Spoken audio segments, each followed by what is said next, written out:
My name is Kayla, and I'm 22 years old female. My sister Leah, who is 25, unexpectedly had a miscarriage a week ago. I felt especially guilty because I recently found out I was pregnant as well, but had opted to wait to tell anyone.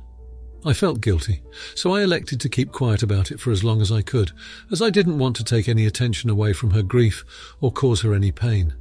This became a problem when my family arranged a little get-together at her place to help her feel better, where alcohol was to be involved. The night was going fine, and my sister really seemed to be smiling and enjoying herself. I was staying away from the beer and vodka, kind of shutting down the strange looks from my family and friends, who know I almost never turn down the opportunity to drink. Most were believing my lies except my sister's friend Ash, who came up to me and asked, "Are you pregnant or something? Why aren't you drinking?" I laughed and said I had to watch out for my health and tried to change the subject. My sister saw us talking, however, and came up with a shot in her hand. She basically said that she was really glad I was here and wanted to take a shot with me. I had a feeling that Ash had told her I wasn't drinking and had come to confirm her suspicions. I turned her down and said that I was just happy to be in the moment with her. Leah got this teary look on her face and kind of eyed my stomach. She set the drink down and asked me slowly if I was pregnant and trying to hide it. I froze in the moment, which must have basically confirmed what she was suspecting. She burst into tears and asked again, much louder this time, which caused most of the people in her apartment to look at us. She told me to either drink the shot or tell her the truth. I wasn't sure what to do, so I opted to just tell her the truth. I tried to tell her that I didn't really want to take any attention away from her pain, but she wasn't listening. She started accusing me of coming to her apartment to boast about my pregnancy and how I always got what I wanted. She also said that shouldn't have come to the party knowing that I couldn't drink and that I obviously knew that people were going to know I was pregnant, basically going on about how I was attention-seeking. At this point, our dad stepped in to calm her down because she was belligerent at this point. At that point, my boyfriend and I decided it was better for us to just leave. I even got a few quiet congrats, which I felt awful about. She's not really talking to me right now, which I kind of understand, but at the same time, all I really wanted was to be there for her. People are more so leaning on her side because she's going through a hard time right now. But I feel like I'm not being listened to. My mum told me that she understands, but that it was wrong of me to come knowing I was pregnant. Edit. I know you guys may find it strange we partied after her miscarriage so soon. That's just how my family is. We drink and get together after funerals too. We aren't really the type to mope around in our fields. We like to be together and have fun as a family when things are hard. I know that may be different for most of y'all. Now for a few comments before the update. Comment 1. Hardest not the idiot I can possibly give. If you opted to not go on the basis of, I normally drink, people might find out, I would have leaned the opposite. Your sister had a horrible thing happen. You should have been there to support, regardless whether you were pregnant or not, and you knew that. Ash was very obviously wanting to stir drama, and your sister knew before she asked. We all know that. She only pushed it to publicly shame you. I can't imagine the horror of a miscarriage, but like every suffering, it's not an excuse to act like an AH, which your sister did. It was a lose-lose situation. You did absolutely the best you could. I wouldn't take them siding with her to heart. In all reality, you'd side with her too. She's hurting. People want to do whatever they can to support her.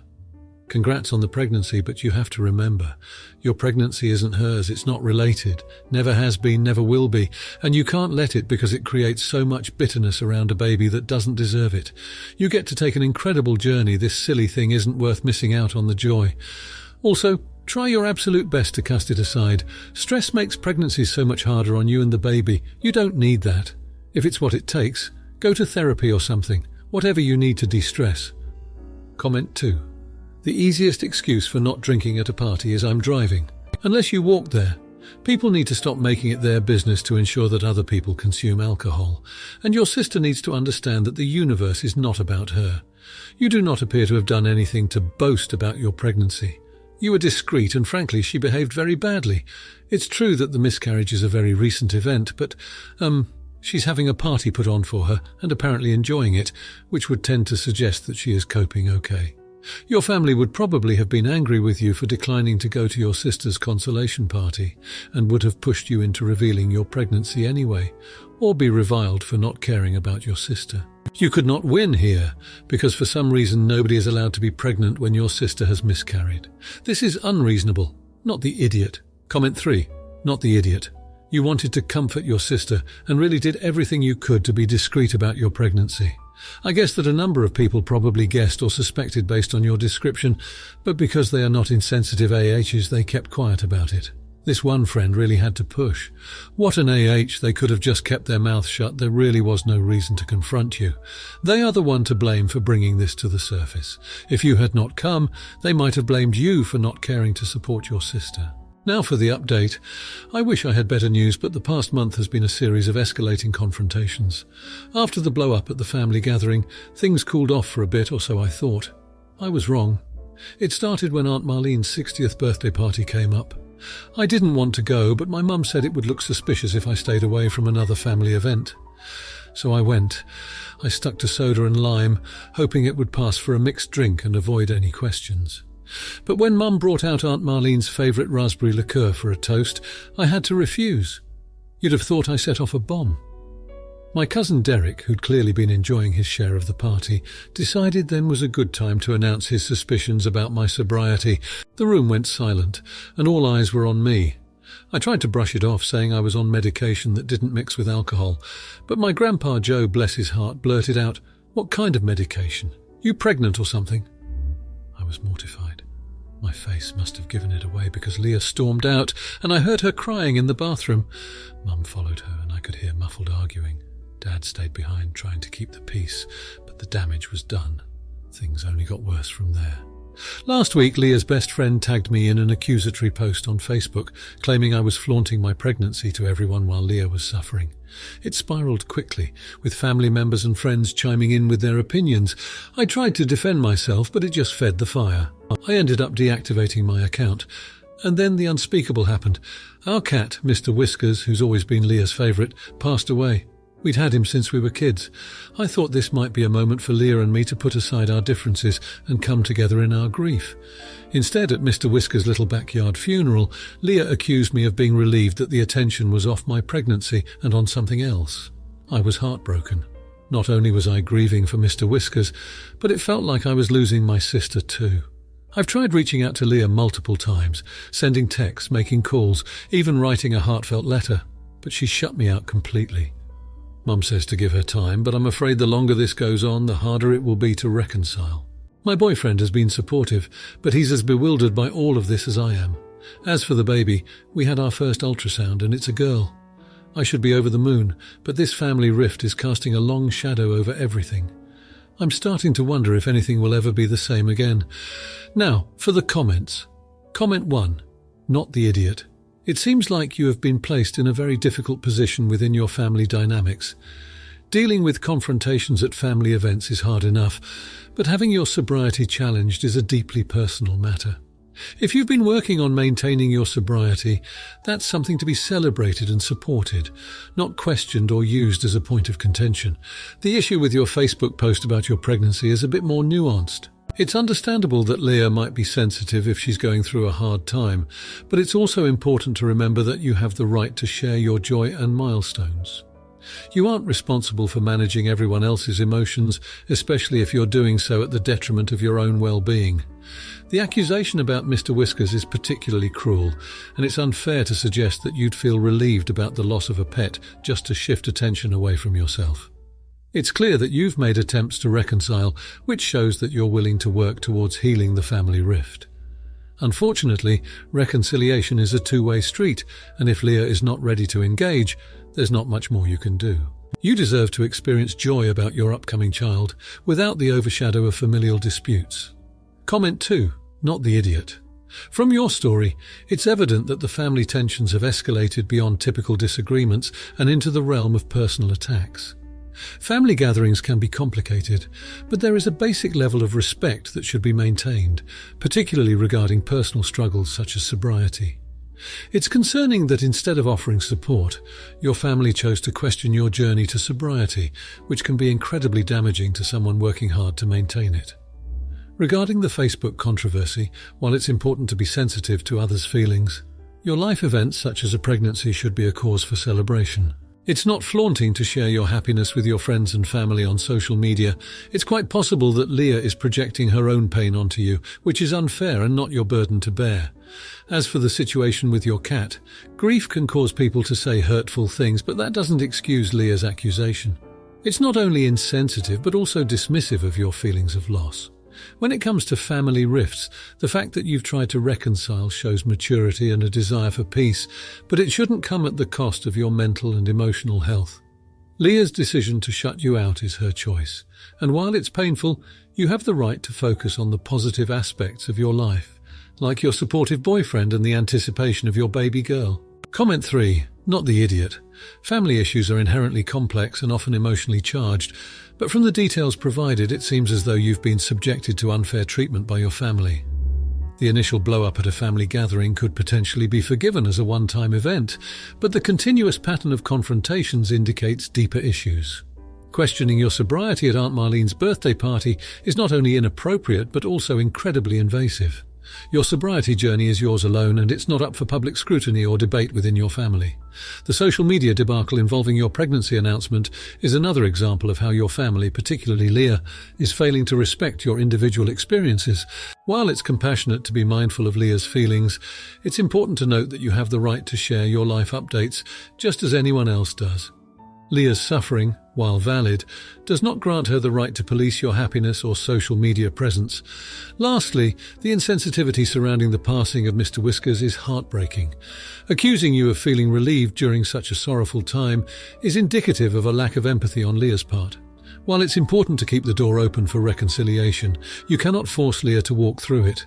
You can extend the olive branch, but ultimately you must prioritize your own emotional well-being, especially with a baby on the way. Your family should be a source of support, not stress, during such a significant time in your life. Now for the next story. I, 27-year-old male, have had dreams of being a homeowner for as long as I can remember. I actually started saving for a house since I was 18. I bought a 3-bedroom, 2-bathroom house 3 years ago, and while it's not the best house, I am beyond blessed to own my own house, and homeownership is everything I always hoped it would be.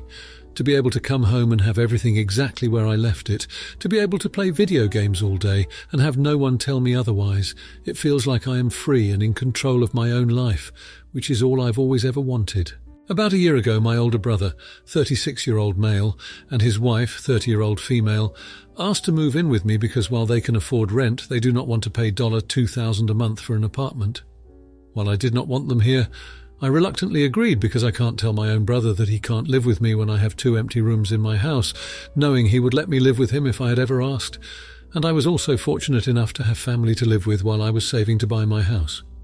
I do not charge them any rent or ask for anything, but they give me around $400 a month to help out.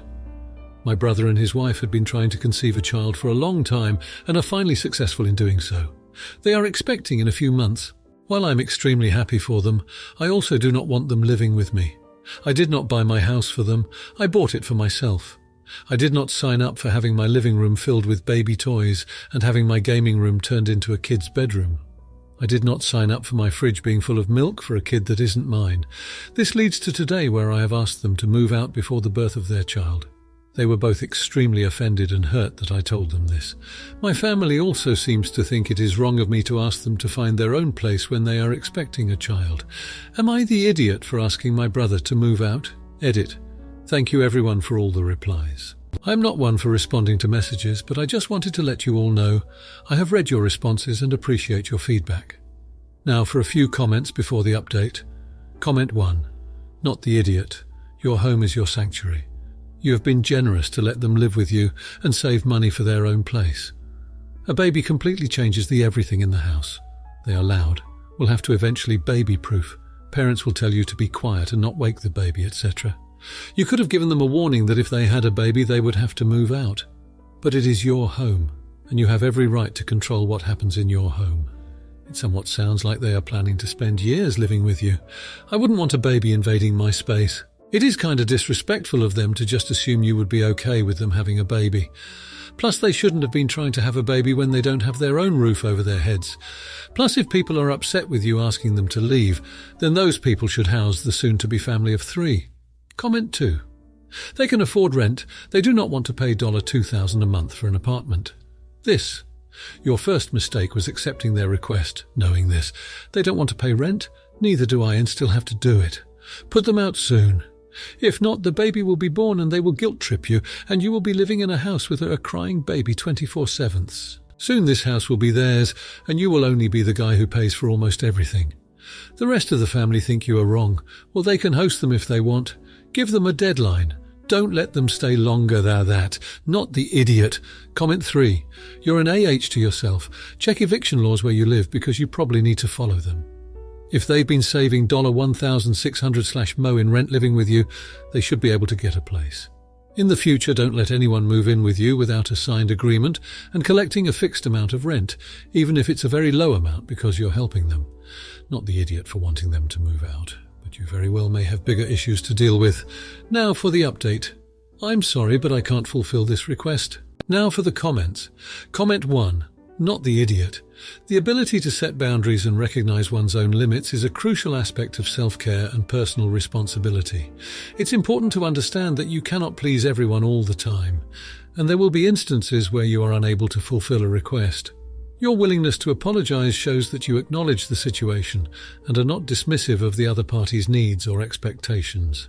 It is also a sign of good character that you are not overcommitting or making promises you can't keep, which in the long run is beneficial for all parties involved. It's crucial, however, to ensure that your inability to fulfill the request is communicated in a timely and respectful manner to allow the other person to make alternative arrangements if necessary.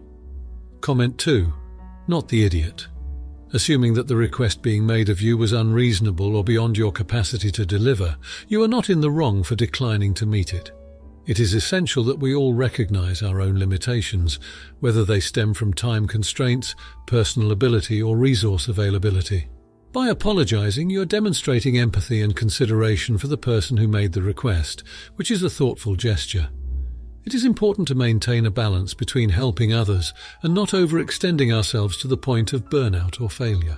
Furthermore, it is healthy to cultivate an environment where individuals can say no without fear of retribution or guilt, promoting honest and open communication. Comment 3. Not the idiot. Your decision to not fulfill a certain request is a matter of personal judgment and should be respected by others.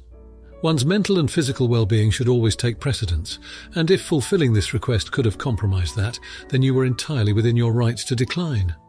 Apologizing for any inconvenience caused is a polite way to handle the situation, but it does not mean you are at fault. It is also worth considering that by not taking on tasks you are unable to handle, you are potentially avoiding a situation where you might not complete the task to the best of your ability, which could have had negative consequences for the person who made the request.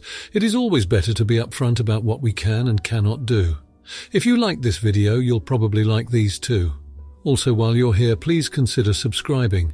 It's your support that keeps this channel alive and allows me to make better and longer videos.